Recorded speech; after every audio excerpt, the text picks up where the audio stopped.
오늘 본문은 레위기 21장 1절에서 24절입니다. 여호와께서 모세에게 이르시되 아론의 자손 제사장들에게 말하여 이르라. 그의 백성 중에서 죽은 자를 만짐으로 말미암아 스스로를 더럽히지 말려니와 그의 살부치인 그의 어머니나 그의 아버지나 그의 아들이나 그의 딸이나 그의 형제나 출가하지 아니한 처녀인 그의 자매로 말미암아서는 몸을 더럽힐 수 있느니라. 제사장은 그의 백성의 어른인즉 자신을 더럽혀 속되게 하지 말지니라. 제사장들은 머리털을 깎아 대머리 같게 하지 말며 자기의 수염 양쪽을 깎지 말며 살을 베지 말고 그들의 하나님께 대하여 거룩하고 그들의 하나님의 이름을 욕되게 하지 말 것이며 그들은 여호와의 화제 곧 그들의 하나님의 음식을 드리는 자인즉 거룩할 것이라. 그들은 부정한 창녀나 이혼당한 여인을 취하지 말지니 이는 그가 여호와 하나님께 거룩함이니라. 너는 그를 거룩히 여기라. 그는 내 하나님의 음식을 드림이니라. 너는 그를 거룩히 여기라.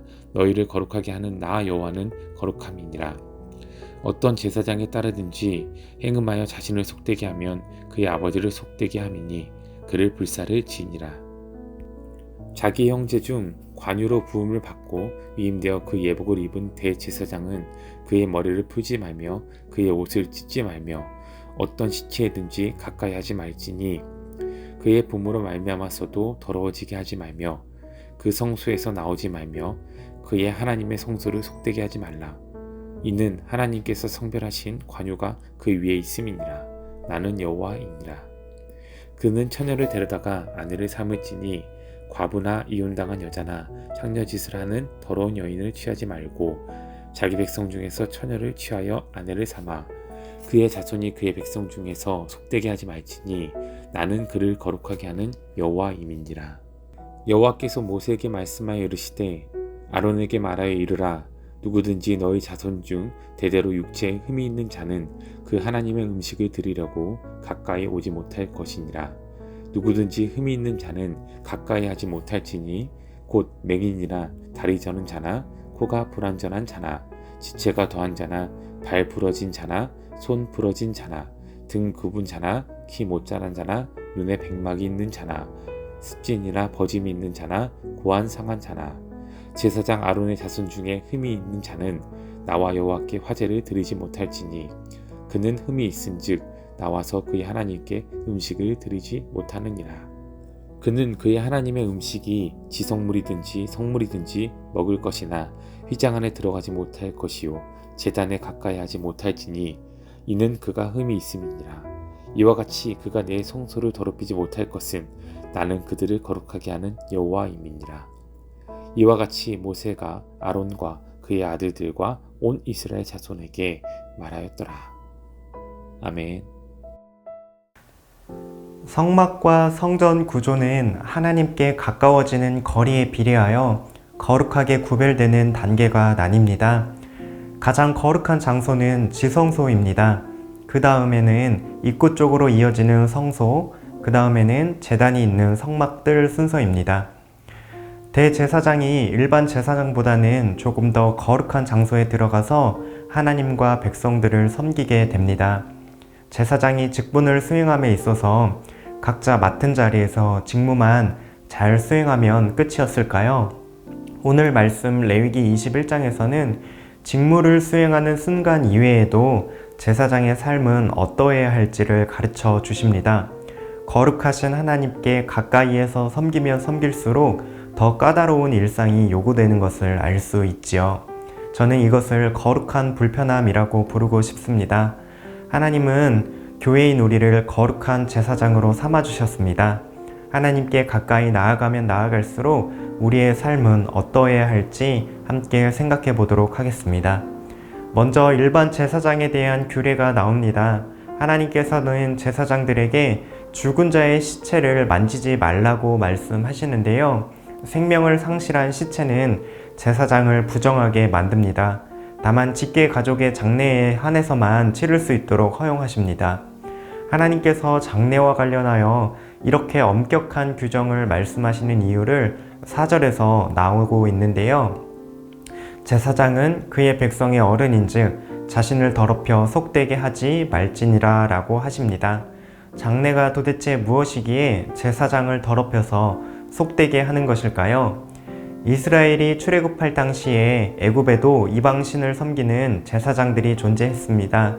애굽하면 유명한 유물이 있죠. 바로 시체를 보존하는 미라입니다.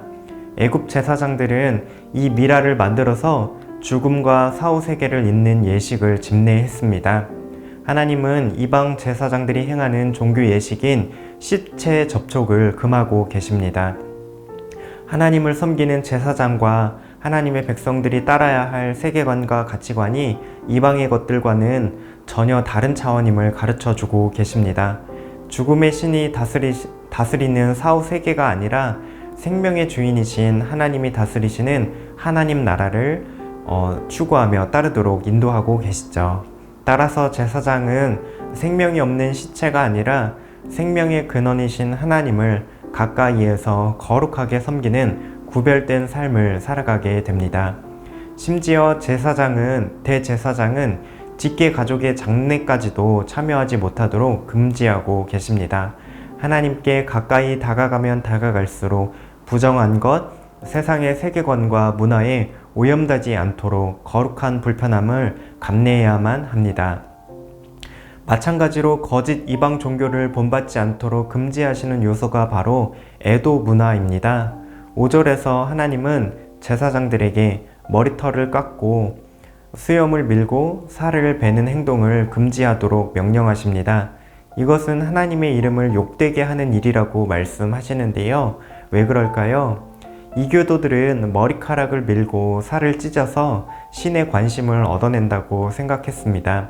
만일 제사장이 이러한 일을 행한다면 하나님은 한낱 이방 우상과 다를 바 없는 분으로 전락하게 됩니다. 하나님은 백성들이 신체를 상해할 만큼 발버둥 쳐야 위로를 주시는 분이 아닙니다.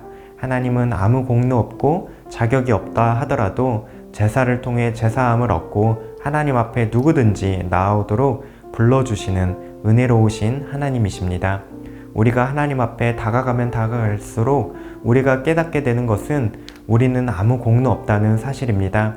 이방 종교와는 다르게 하나님을 가장 하나님답게 섬길 수 있는 방법은 하나님이 백성들에게 베푸시는 값없는 은혜를 풍성히 누리고 깨닫고 감사하는 것입니다.